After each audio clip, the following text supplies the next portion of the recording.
I am the Tofu Golem. Please enjoy the video. You start by confirming your Asus model and Windows Edition, so you request the correct recovery flow. Once done, sign in to the Microsoft account tied to BitLocker or device encryption. This is where the recovery key often lives. If you used an Asus account, make sure you can access its recovery center.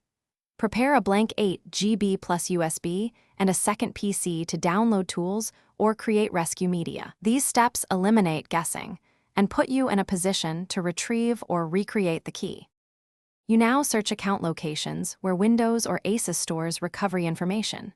First, open the Microsoft account on the working PC, go to Devices, and look for BitLocker recovery keys. Copy the 48-digit key if found. Next, check the Asus account dashboard and your email for any sent recovery data or registration notes. Sometimes keys were emailed or saved as text files. If the key was backed up to OneDrive or a USB, export or download it now so you can use it on the locked laptop.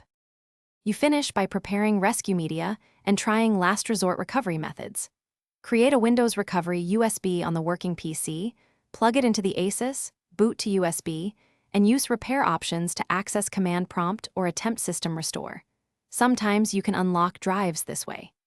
If encryption blocks progress, cautiously check BIOS settings like Secure Boot or SATA mode only when necessary because changing them can prevent boot. If nothing works, try different USB ports or drives, then contact Asus support with the laptop serial and proof of purchase.